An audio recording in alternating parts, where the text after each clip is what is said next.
Oke guys, balik lagi bareng gue Demi di channel Caramel Popcorn, channel spesialis yang khusus bahas film-film Asia terbaik yang berisikan cewek-cewek Asia cantik dan seksi cuy. Mantap ya. Karena kalau bukan film Asia, bukan Caramel Popcorn. Kalau bukan cewek Asia seksi cangkul-mencangkul di belakang mesin fotokopi, ini juga bukan Caramel Popcorn namanya ya.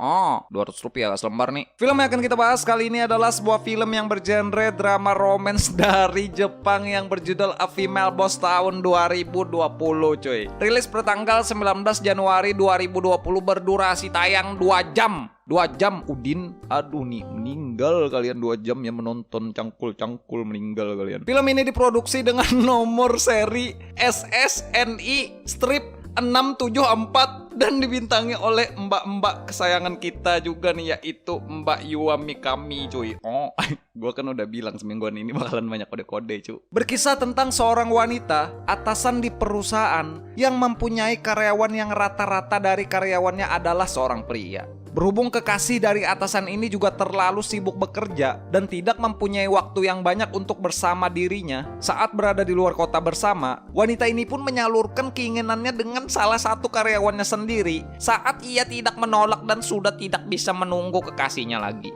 Apakah yang akan terjadi antara sang bos dan bawahannya ini di ending cerita? Mengira-ngira terus nih. Penasaran gimana lo cerita dari film ini? Siapkan cemilan kalian, langsung aja dah kita gas ke pembahasannya cuy. Minasan, kono mama dewa kongge nanggyo soto kimase. Demo, kakak anonimas nanis koji namang gyoto kudasai. Korek, skuida. Aduh, apa tuh barusan?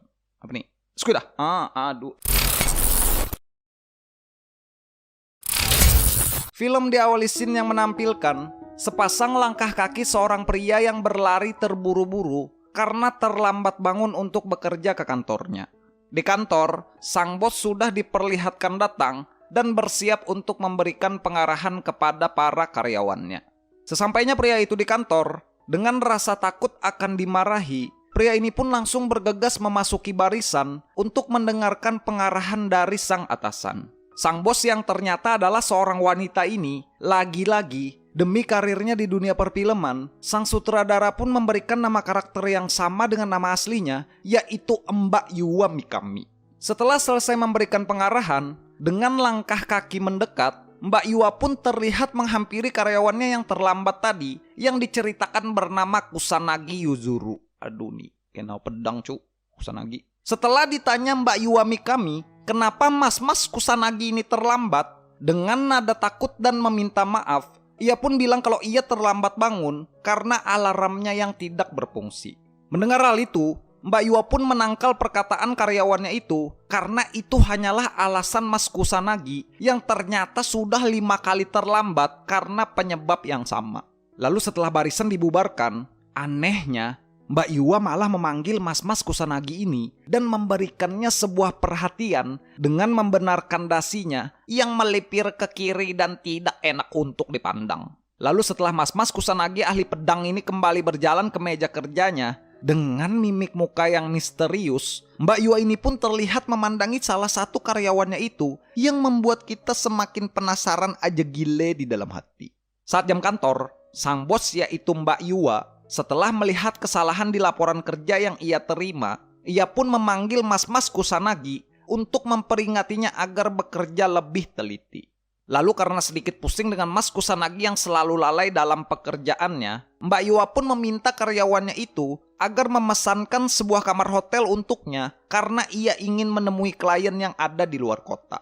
Pokok permasalahan pun dimulai saat Mas Kusanagi yang diceritakan adalah ahli pembuat pedang terkuat ini, ia yang ternyata diceritakan masih perjaka ting-ting. Setelah jam istirahat, Mas Kusanagi malah pergi ke bilik toilet karena ingin melakukan solo karir sambil membayangkan foto Mbak Yua bosnya sendiri. Aduh nih kelakuan. Setelah Mas Kusanagi bocil barbar bau matahari ini menyelesaikan misi Mission Impossible-nya di toilet, sesaat sebelum jam kerja berakhir, saat malamnya, diperlihatkan Mbak Yua sedang menelpon seorang pria yang ternyata itu adalah suaminya sendiri. Mas Kusanagi yang melihat bosnya itu terlihat bertelponan mesra dengan seseorang dengan sengaja berniat untuk mengganggu, ia malah mendatangi dengan membawa proposal kepada bosnya itu agar telpon-telpon mesra Mbak Yua bosnya itu berhenti. Lalu setelah mengecek dan mengingatkan Mas Kusanagi agar tidak terlambat untuk perjalanan mereka berdua keluar kota bertemu dengan klien besoknya, Mbak Iwa pun berterima kasih dan mempersilahkan karyawannya itu untuk pulang dan beristirahat. Mas Kusanagi yang melihat bosnya itu tidak pulang karena masih banyak pekerjaan, terduga dengan niat yang tidak baik. Bocil-bocil barbar bawah matahari ini malah bilang ingin menawarkan bantuan apapun agar bisa lebih lama berduaan dengan bosnya itu. Mbak Iwa yang awalnya menolak karena melihat anak orang satu ini nggak mau pulang-pulang dari kantor. Ia pun mencarikan sebuah pekerjaan untuknya agar anak orang ini tidak mengganggu dan bisa diam sebentar. Besoknya, saat hari H trip perjalanannya mereka untuk bertemu klien di luar kota tiba, seperti biasa, Mas Kusanagi pun lagi-lagi terlambat, bangun kesiangan dan membuat Iwa bosnya menunggu lama karena tadi malam terlalu asik bergadang menjaga warnet. Akan tetapi Mbak Iwa sang bos ini terlihat selalu bersabar, mempunyai hati yang sangat baik kepada karyawannya, yang dimana itu bisa terlihat dari ia yang selalu membimbing dan mengajari karyawannya dengan baik, dan membelikan minuman saat karyawannya lelah bekerja. Mas Kusanagi yang selalu mendapat perhatian dari bosnya yang baik itu, pantas saja ia selalu betah bekerja di kantor, meskipun ia selalu lalai dalam pekerjaan karena selalu datang terlambat akibat warnet yang dijaga buka 24 jam. Lalu saat salah satu kliennya mereka mengajak untuk minum-minum, setelah selesai acara dan sudah minum banyak, ahli pedang penjaga warnet dan bosnya yang baik hati ini pun terlihat berjalan menuju hotel yang mereka pesan sambil dalam keadaan mabuk. Akan tetapi saat Mbak Iwa sampai di kamar dan menyadari kamar hotel yang dipesan karyawannya itu ternyata adalah kamar sharing untuk berdua, ia pun terkejut dan terpaksa harus sekamar dengan karyawannya, yaitu Mas Kusanagi bocil warnet pencipta pedang terkuat. Takut terjadi apa-apa dengan gunung salju jeli-jelinya, Mbak Iwa pun meminta agar mereka minum sampai pagi dan tidak tidur pada malam itu. Saat bocil barbar bawah matahari ini sibuk membeli minuman dan cemilan, Mbak Iwa pun menelpon suaminya lagi dan berniat meminta jatah kepada suaminya besok hari karena sudah terlalu lama karatan dianggurin. Lalu saat Mas Kusanagi kembali dari membeli minuman, Mbak Iwa pun duduk dan mengajak karyawannya itu untuk berbicara. Mbak Iwa bilang kalau ia mau mengajak Mas Kusanagi untuk ikut karena ia ingin mengajari karyawannya itu menawarkan sebuah produk dan mendapatkan hasil profit yang banyak dari pekerjaannya mereka. Mbak Iwa sebagai seorang atasan juga bilang kalau menawarkan sebuah produk sama halnya seperti layaknya cinta dan hubungan, bahwa kau harus menunjukkan semua kelebihan yang kau punya kepada orang yang kau cintai. Akan tetapi saat Mas Kusanagi menjawab dan bilang kalau ia sama sekali belum pernah menjalin sebuah hubungan dengan siapapun, di momen itulah Mbak Iwa sang bos mengetahui kalau karyawannya itu masih perjaka ting-ting. Mbak Iwa yang masih merasakan tipsi-tipsi, ia pun mengajak karyawannya itu untuk latihan. Mbak Iwa bertanya, wanita seperti apa yang Mas Kusanagi sukai? Mendengar pertanyaan itu, bocil warnet ahli pedang bawah matahari ini malah dengan polosnya menjawab kalau ia menyukai wanita yang mempunyai gunung salju jumbo-jumbo. Mbak Iwa yang mendengar hal itu, sontak ia pun langsung tersipu malu karena Mbak Iwa merasa gunungnya juga terlihat sedikit jumbo-jumbo. Pembicaraan mereka yang sudah tidak canggung lagi dan santai, hal itu pun membuat Mbak Iwa sang bos prihatin dan menawarkan Mas Kusanagi untuk sedikit menyentuh gunung saljunya. Mas Kusanagi yang bingung dan bengong mendengar hal itu, ia pun dengan sigap menggunakan kecepatan cahaya untuk menjawab iya. Adegan pemanasan untuk cangkul-cangkul pun terjadi saat Mbak Iwa bilang ke Mas Kusanagi kalau karyawannya itu tidak boleh gegabah dan menerima ajakan Mas Kusanagi yang berinisiatif menawarkan pijatan untuk bosnya itu. Mas Kusanagi yang baru pertama kali mendapatkan kesempatan langka seperti itu, ia pun tidak menyia-nyiakan bakpao Mang Ujang depan komplek yang tersaji di hadapannya.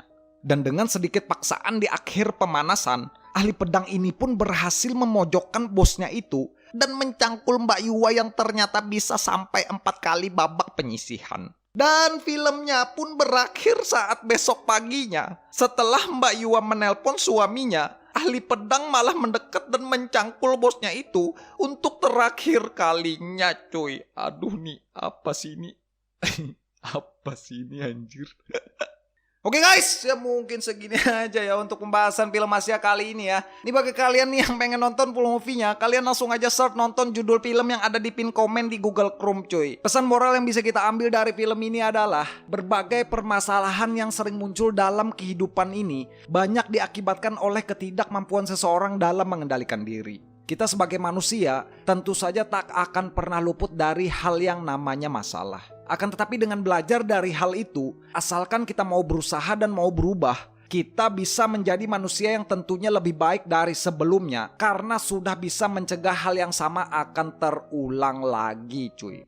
Seperti biasa gue mau ngucapin terima kasih banyak buat kalian yang sudah nonton nih dan terima kasih banyak buat kalian yang sudah subscribe ke channel Caramel Popcorn cuy. Jangan lupa juga subscribe ke channel Caramel Popcorn 2ND, channel kedua kita ya, karena channel itu juga nanti bakalan aktif mengupload video, linknya ada di deskripsi cuy. Nanti kita bakalan bahas film-film Asia yang bagus-bagus lagi ya. Ya mungkin segini aja untuk video kali ini. Jangan lupa like, comment, share, dan subscribe. Gua Demi sebagai narator pamit. Sampai ketemu di video selanjutnya. Thanks for watching guys. Bye-bye.